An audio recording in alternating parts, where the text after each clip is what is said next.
Last update, the 5th of July 2018 Kuala Lumpur, May 7th Bernama, Malaysians go to the polls on Wednesday with indications that Barisan Nasional, BN, is poised to return to power against what seems to be the strongest opposition it has ever faced.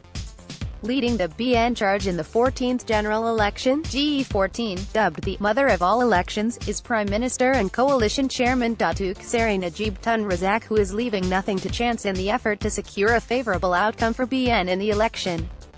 Political observers, as well as various surveys, are pointing to a BN victory following an 11-day grueling campaign, with a record number of candidates, 2,333 to be exact, eyeing the 222 parliamentary as well as the 505 state seats at stake.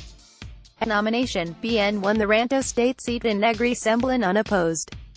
Najib, 64, is seeking a strong mandate from a total of 14.9 million registered voters who are eligible to vote in GE14 to continue pursuing his well-crafted plans and strategies to improve the people's well-being and propel the country to further progress. The UMNO-led BN is banking on an indisputable and proven track record under Najib's stewardship ever since he took office in 2009 as Malaysia's 6th Prime Minister. With a glowing report card on what his government has done for the country, such as BN having successfully realized over 99% of its promises in the GE13 manifesto, Najib has every reason to be confident that BN will retain Putrajaya by winning GE14.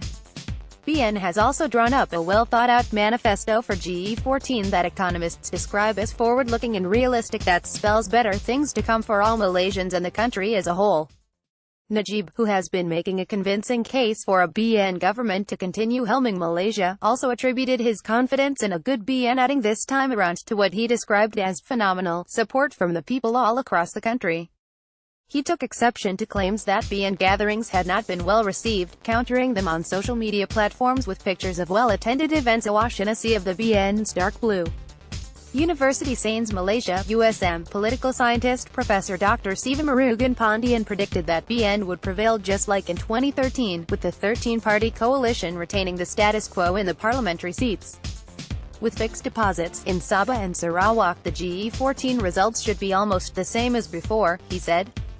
BN held 132 of the 222 seats when Parliament was dissolved on April 7. For the state seats, Sivamurugan said, BN needed to work harder in the remaining period before the election for a favourable outcome, especially in states such as Kedah, Kelantan and Terengganu. Johor and Perak are also the states to watch, with many political personalities locking horns there, he told Bernama. Political analyst ASSOC Professor Dr. Jenny Amir was optimistic that BN would romp home to a GE14 victory despite the fierce challenge mounted by the DAP-dominated opposition, largely said to have been using slander and half-truths to gain the people's support.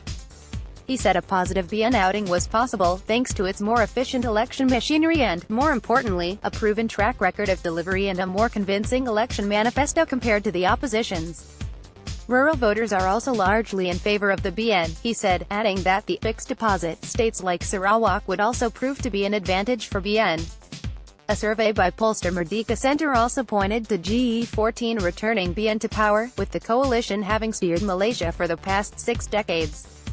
Another survey, conducted by KUALA Data Research on the people's current perception of the Pakatan Harapan Opposition Pact, has also found that BN would prevail in GE14. KUALA Data advisor Professor Syed Arabi Syed Arabi, former rector of the International Islamic University Malaysia, anticipated that BN would continue ruling with a simple majority, like most of the ruling parties in the world today. Bernama previous